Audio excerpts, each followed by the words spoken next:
This is a $19 million yacht named the Neverland. It sleeps 12 people plus staff.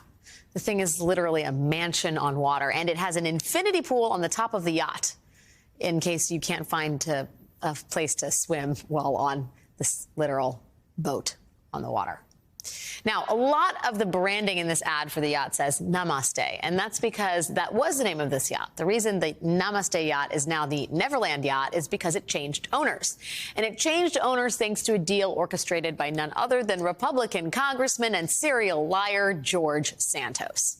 Tonight, the New York Times reports that Santos's involvement in the yacht sale is one of about a dozen leads being pursued by the FBI, the U.S. Attorney for Brooklyn, and the Nassau County DA as they look into Mr. Santos's mysterious finances. Congressman Santos denies any wrongdoing, but on its face, this does not look good.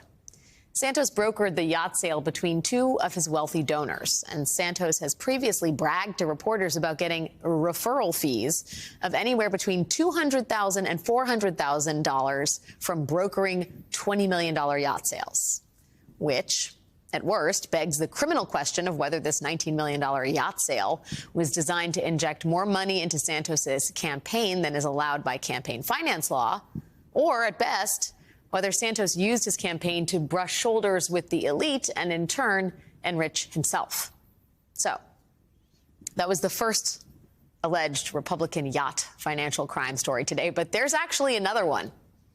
You might remember this $28 million yacht, the Lady May. You are likely to remember it mostly because it is the mega yacht that Trump strategist Steve Bannon was arrested on in 2020. Bannon was arrested on that yacht for allegedly defrauding investors in his We Build the Wall campaign, the one that aimed to crowdsource the building of Trump's wall on the Mexican border. Bannon's business partners in that scheme have all either pleaded guilty or been convicted of siphoning hundreds of thousands of dollars from that campaign. But Bannon himself got off thanks to a pardon from President Trump. Now, it turns out that boat, the yacht that Bannon was arrested on, the Lady May, that yacht itself was also allegedly bought with ill-gotten gains by this guy. The owner of that yacht, the fugitive Chinese billionaire Guo Wengui. He was arrested this morning on charges that he also defrauded investors in his conservative business. In addition to the yacht, the Justice Department alleges that Guo used defraud investors to buy a 50,000-square-foot mansion, a $3.5 million Ferrari, and not one but two $36,000 mattresses. Because why not buy two?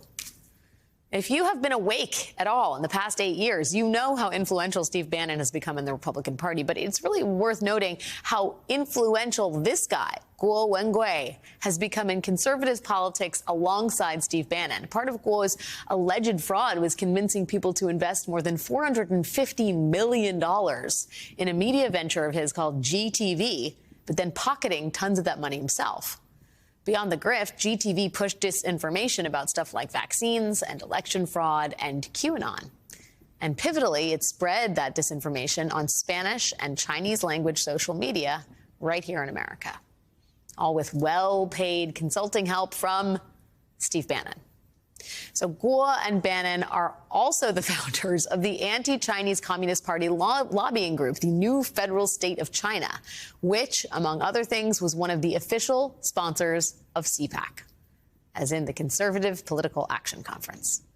So lots of Republican figures in the same boat tonight, or boats, the alleged financial crime boat. Turns out it's a lot bigger than we thought. It's kind of a mansion on the water.